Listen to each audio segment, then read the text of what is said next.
ஸ்ரீ சௌனகான்வய பயோனதம் பூர்ணச்சந்திரம் ஸ்ரீ ஸ்ரீனிவாச குலப்ததனிட்டகந்தம் ஸ்ரீ வேதாந்திக்ம வசீகண பிரவீணம் ஸ்ரீ தேகலீஷ குருவரியமஹம் பிரபத்தே ஸ்ரீ சைலேச தயாபாட்டம் தீபத்யாதி குணார்ணவம் எதின்ற பிரவணம் வந்தே ரம்யஜாமாதரமுனிம். சென்ற பாசுரத்தில் கண்ணன் அழகாக தன்னுடைய கண்களை திறந்து கொண்டு தாயார் எப்படி கூறினார்களோ அதே போன்று அழகாக நடந்து இந்த சிம்மாசனத்தில் வந்து அமர்ந்து விட்டான். தாயாரோ அவர்களுக்கு பல்லாண்டு பாடிவிட்டார். அடுத்ததாக கண்ணன் கேட்கின்றான், நீங்கள் எதற்காக வந்தீர்கள் என்று. அதற்கு தாயாரோ, நான் சொல்லுகின்றேன், அதற்கு முன்பு நான் உன்னை பற்றி நீ எப்படிப்பட்டவன் என்று நான் உனக்கு சொல்லுகின்றேன் என்று இந்த பாசுரத்தில் பகவானுக்கு அவனுடைய குணங்கள் எல்லாம் ஞாபகப்படுத்துகின்றார் தாயார். ஒருத்தி மகனாய் பிறந்து ஓரிரவில் ஒருத்தி மகனாய் ஒளித்து வளர தரைக்கில்லான் ஆகித்தான் தீங்கு நினைத்த கருத்தை பிறப்பிட்ட கஞ்சன் வயிற்றினில் நெருப்பென்று நின்ற நெடுமாலே உன்னை அரித்து வந்தோம் பரிதருதியாகில் திருத்தக்க செல்வமும் சேவகமும் யாம் பாடி வருத்தமும் தீர்ந்து மகிழ்ந்தேலோர் எம்பாவாய். ஒருத்தி மகனாய் பிறந்து ஓரிரவில் ஒருத்தி மகனாய் ஒளித்து வளர, அதாவது இந்த கண்ணன் என்ன பண்ணினான் என்றால், ஒருவருடைய அதாவது தேவகியினுடைய வயிற்றில் பிறந்து ஒரே ஒரு இரவில் மற்றொருத்தியான யசோதனுடைய திருமாளிகைக்கு சென்று அவருடைய மகனாக இருந்தான். இங்கு தாயார் மகனாய் என்று கூறுகின்றார், பிள்ளை என்று கூறலாம் அல்லவா? ஏனென்றால் பிள்ளை என்றால் அனைவரையும் குறிக்கும். அந்த பிள்ளை தன்னுடைய பெற்றோர்களுடைய சொல்லை கேட்க மாட்டார்கள்.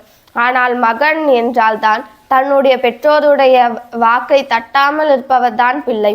அதே போன்று பகவான் ஒருத்தன்தான் பிறக்கும் பொழுதே பிள்ளையாக பிறந்தான். ஏனென்றால் பகவான் பிறக்கும் பொழுது தன்னுடைய சதுர்புஜங்களையும் அனைவராலும் பார்க்கும்படியாக பிறந்தான்.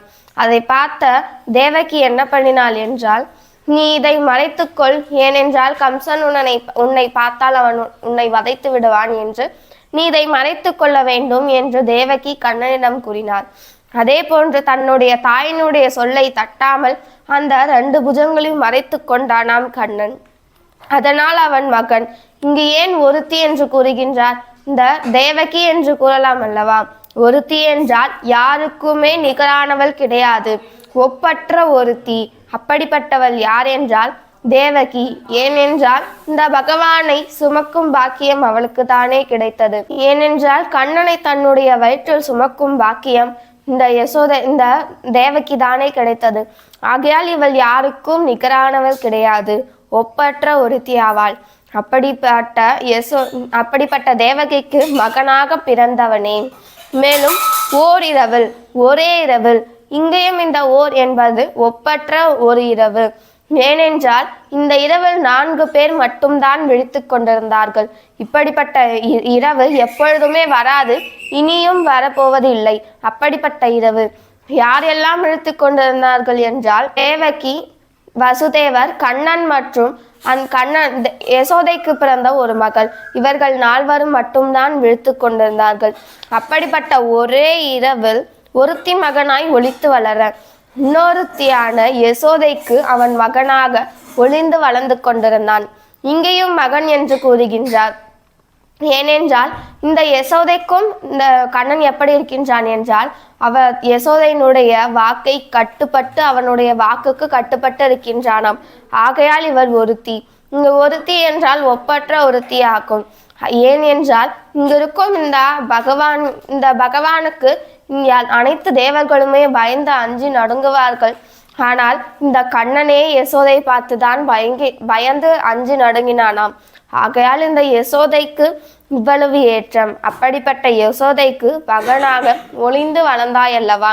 இந்த கம்சனுக்கு தெரிந்து விடுமோ என்று அவனுக்கு தெரியாமல் ஒளிந்து வளர்ந்தாயல்லவா? அப்படிப்பட்டவன் நீ. தரிக்கில்லான் ஆகித்தான் தீங்கு நினைத்தான். பகவான் இங்கு அழகாக வளர்ந்து இருப்பதை இந்த கம்சனால் ஏற்றுக்கொள்ள முடியவில்லையாம், தரிக்க இயலவில்லையாம். தான் தீங்கு நினைத்தான். அவன் அதை ஏற்றுக்கொள்ள முடியாமல் ஒரு தீங்கு நினைத்தானாம். அதாவது பகவானை கொல்ல வேண்டும் என்ற தீங்கு நினைத்தான். எப்படி என்றால் தான் தீங்கு நினைத்த பகவானுக்கு தீங்கு செய்வதாக நினைத்து தனக்குத்தானே அவன் தீங்கு செய்து கொண்டான். பகவானை கொல்ல வேண்டும் என்று நினைத்து கண்ணனே இந்த கம்சனை கொன்றான் அல்லவா? எப்படி என்றால் குவலையாபீடம் என்கின்ற யானையை நிறுத்தி வைத்தான், மல்லர்களை நிறுத்தி வைத்தான்.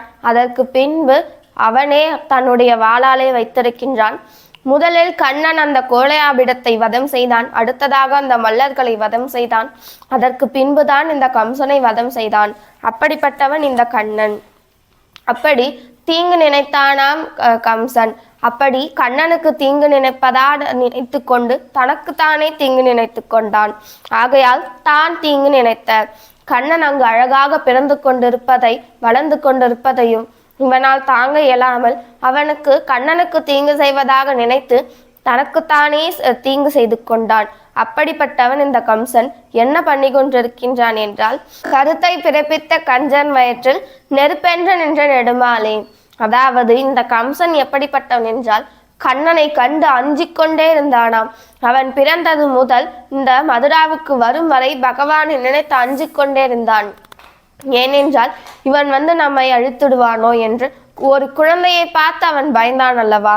அப்படி அந்த கண்ணனுடைய நிலையை இவன் மறந்தே விட்டான். இவன் குழந்தை என்பதையே மறந்துவிட்டு அந்த கண்ணனை பார்த்து பயந்து கொண்டு தன்னுடைய வயிற்றில் நெருப்பை கட்டி கொண்டிருக்கின்றானாம். அவ்வளவு பயந்து கொண்டிருக்கின்றான் இந்த கம்சன். உன்னை அரித்து வந்தோம் பறைதருதி ஆகில். அதாவது நாங்கள் எல்லாம் எதற்கு வந்திருக்கின்றோம் என்றால் உன்னை பாடுவதற்காகவே வந்திருக்கின்றோம், நீயே வேணும் என்று வந்திருக்கின்றோம். கண்ணன் கேட்கின்றான், உங்களுக்கு மற்ற எது வேண்டும் என்று. அதற்கு தாயாரோ, திருத்தக்க செல்வமும் சேவகமும் யாம்பாடி.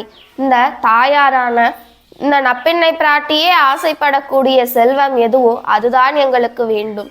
அப்படி நப்பெண்ணை பிராட்டி என்ன ஆசைப்படுகின்றார் என்றால் பகவானைத்தான் அவரும் ஆசைப்படுவார்.